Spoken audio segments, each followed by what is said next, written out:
Hi friends, good morning. How are you? Welcome to our YouTube channel Khabar in education. दोस्तों उम्मीद करता हूँ अच्छे होंगे, स्वस्थ होंगे और अपने घर पे होंगे। कल बीएड और डीएलएड केस की सुनवाई अनिल कुमार उपाध्याय की एकल खंडपीठ में की गई, जिसमें एक बहुत ही बड़ा फैसला लिया गया। और ये फैसला जो नियोजन प्रक्रिया के पहले बीएड और डीएलएड धारियों को डिग्री में समान माना गया था, वैसा ही आया। और आज ये खबर करीब करीब हर अखबारों की सुर्खियां बनी हैं। इन अखबारों की सुर्खियों से भी ये बिल्कुल स्पष्ट हो गया है कि डीएलएड और बीएड जितने भी डिग्रीधारी हैं उनका इक्वल मेरिट लिस्ट बनाना है।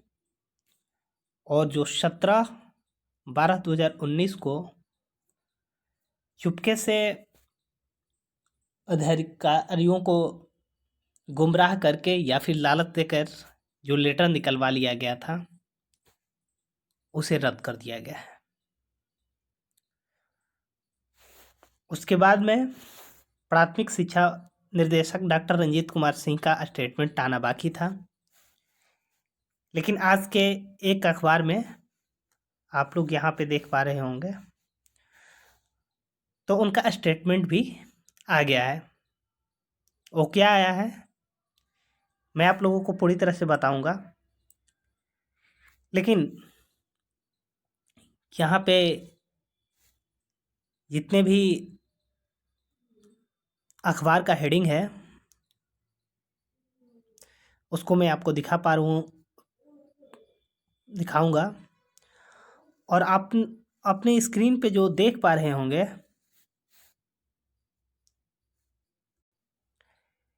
ये हिंदुस्तान पेपर का है।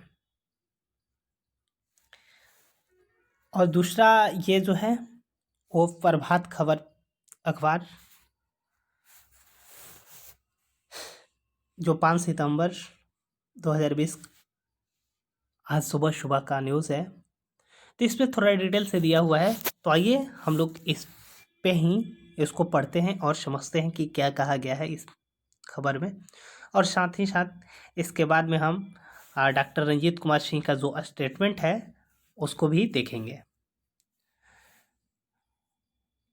दोस्तों देखिए, इसका हेडिंग तो साफ साफ आपको दिखाई ही दे रहा है कि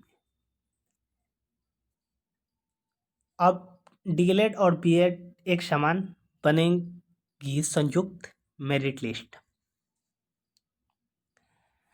तो अब इस खबर को हम लोग विस्तृत रूप से देखते हैं।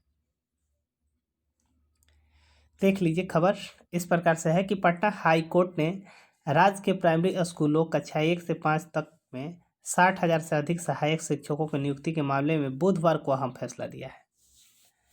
अब दोस्तों यहाँ पे कुछ लोग समझ रहे होंगे कि यहाँ पर 60,000 क्यों दिया है। तो देख लीजिए, टोटल 94,000 जो बहाली है उसमें आप 60,000 प्लस ही जो प्राइमरी 1 to 5 है जिस पर केस था उसकी ही है, इसलिए 60,000 लिखा गया है।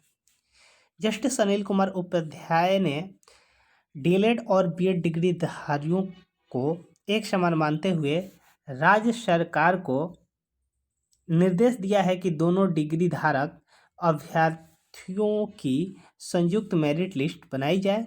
इसके आधार पर ही सहायक शिक्षकों की नियुक्ति की प्रक्रिया पूरी करें। दोस्तों यहाँ पे साफ साफ स्पष्ट दिया हुआ है कि बीएड और डिग्रीधारियों को समान माना जाए, लेकिन कुछ जो डीएलएड धारी हैं अभ्यर्थी कुछ गुमराह भी हैं और कुछ गुमराह भी कर रहे हैं। मैं उस पे भी लास्ट में प्रकाश डालूंगा, आप लास्ट तक वीडियो को तक बने रहें प्लीज़। साथ ही हाईकोर्ट ने कहा कि अगर सरकार डीएलएड धारकों को प्राथमिकता देना चाहती है तो उन्हें भविष्य के लिए एक तर्कसंगत स्पष्ट नीति अपनानी चाहिए। इस तहत कि कोई नियोजन प्रक्रिया शुरू होने से पहले बताई जाए। बिल्कुल दोस्तों, बात सही है कि बीच खेल में जिस प्रकार से नियम नहीं बदले जा सकते हैं, उसी प्रकार से बीच बहाली में भी नियम नहीं बदले जा सकते हैं। ये बात कही गई है माननीय हाईकोर्ट द्वारा। हाईकोर्ट के निर्देश के बाद अब शिक्षा विभाग अब संयुक्त मेरिट लिस्ट बनाकर उनकी काउंसलिंग के लिए नई अधिसूचना जारी करेगा। जस्टिस उपाध्याय ने यह आदेश हरिराम कुमार एवं अन्य याचिका पर दिया है। याचिका में राज्य सरकार के उस निर्णय को चुनौती दी गई थी जिसमें डीएलएड वाले अभ्यर्थियों को नियुक्ति में प्राथमिकता देने का निर्णय लिया गया।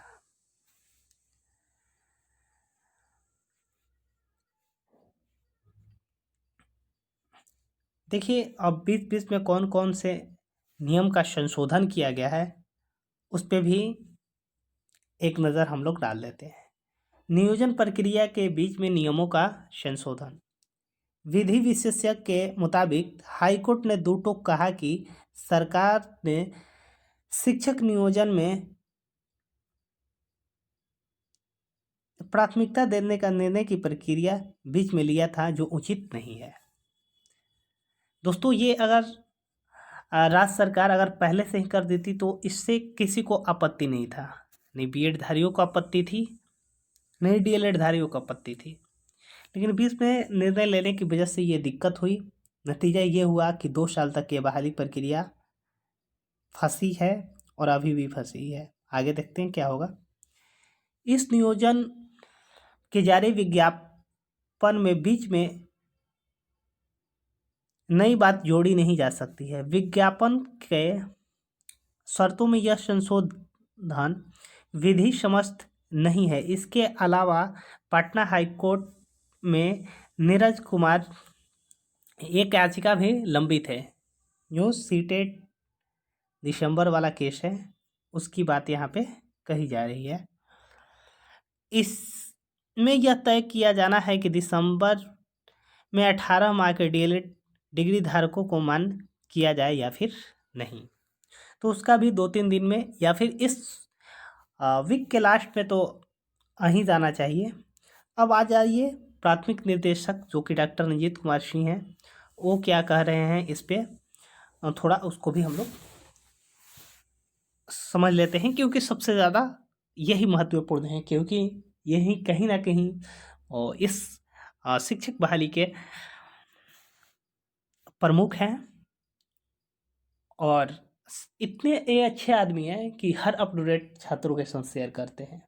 कोई उनको भले कुछ कह ले, लेकिन जहाँ पे आप देखें तो एसटीटी के जो प्रमुख हैं वो छात्रों से मिलना नहीं चाहते हैं, और ये ऐसे एक व्यक्ति हैं जो हर अप टू डेट छात्रों के बीच आकर खुद ही देते हैं, मिलते भी हैं और उनकी बातों का जवाब भी देते हैं।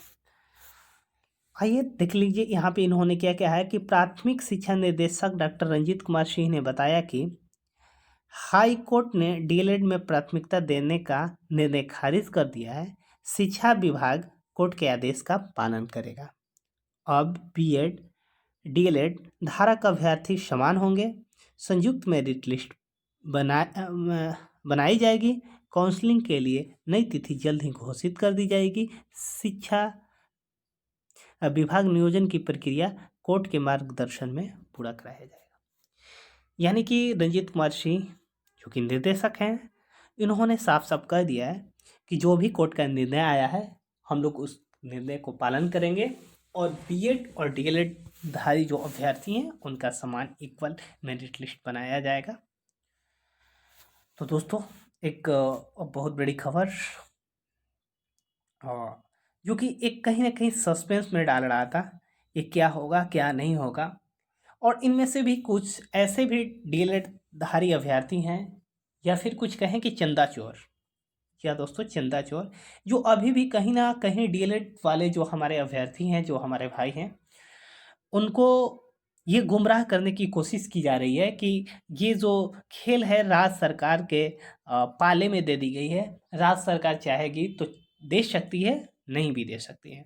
ये बात सही है कि दे सकती है या फिर नहीं दे सकती है, लेकिन इस बहाली में अब होने वाला नहीं है दोस्तों, क्योंकि इस बहाली में कोर्ट ने ये साफ साफ कहा है कि 20 बहाली प्रक्रिया में आप रूल्स को चेंज नहीं कर सकते। जो तो इस बहाली में नहीं होगा। हाँ, अगले बहाली में राज्य सरकार स्वतंत्र है, एक फ्रेश बहाली निकाल सकती है। फ्रेश बहाली में वो चाहे तो डीएलएड को प्राथमिकता दे सकती है, लेकिन हाँ, डीएलएड को प्राथमिकता देने के लिए ये साफ साफ ये करना होगा कि उनको विज्ञापन में ही ये बताना पड़ेगा कि हम इसमें प्राथमिकता दे रहे हैं। अगर सीट बचेगी तभी बीएडधारी अभ्यर्थियों को लेंगे, लेकिन इसमें होने वाला नहीं है।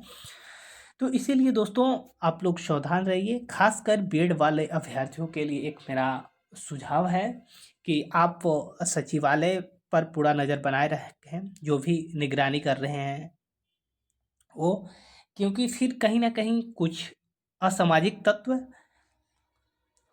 जो अधिकारी हैं शिक्षा विभाग के, उनको फिर से कोई गुमराह करके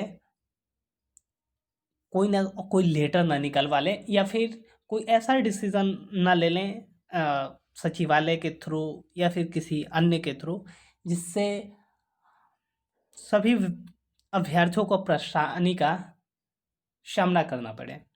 क्योंकि ऐसे भी ये बहाली प्रक्रिया बहुत ज़्यादा लेट हो चुकी है। अगर फिर से ये बहाली प्रक्रिया फंसी, दोनों को ध्यान देना है दोस्तों यहाँ पे, चाहे बीएडधारी अभ्यर्थी हों चाहे डीएलएडधारी अभ्यर्थी हों। क्योंकि अगर आप इसके बाद भी अगर कोर्ट का रुख करते हैं या फिर कुछ और निर्णय लेते हैं, तो मैं आपको गारंटी के साथ कहता हूँ कि ये बहाली प्रक्रिया कभी भी पूरी नहीं हो पाएगी, और ये बहाली प्रक्रिया का हाल बिहार एसएससी की तरह हो जाएगी, जिसमें 6 साल हो गए हैं लेकिन अभी तक मेंस के एग्ज़ाम नहीं हुए हैं। उसी प्रकार से ये होगी। या फिर जो 2011 की आप बहाली प्रक्रिया तो देख ही रहे हैं कि कुछ ऐसे भी अभी अभ्यर्थी हैं जो 2011 के टीटी पास हैं, लेकिन अभी तक उनको ज्वाइनिंग लेटर नसीब नहीं हुआ है। तो अब दोस्तों बीएड और डीएलएड धारियों अभ्यर्थियों को एक साथ मिलना होगा, मिलकर सचिवालय में जाकर जो कैंप लगाने की बात कही जा रही है उस पे सरकार को दबाव बढ़ाना होगा कि जल्द से जल्द कैंप लगाया जाए, जल्द से जल्द मेरिट लिस्ट निकाला जाए और अभ्यर्थियों को जल्द से जल्द नियुक्ति पत्र मिले। इसी के साथ ही दोस्तों अगर आप पहली बार इस चैनल को विजिट कर रहे हैं तो प्लीज़ इस चैनल को सब्सक्राइब करके बेल आइकन दबा लें। अगर ये खबर अच्छी लगी हो तो प्लीज़ लाइक और शेयर करना बिल्कुल ना भूलें। थैंक यू, धन्यवाद।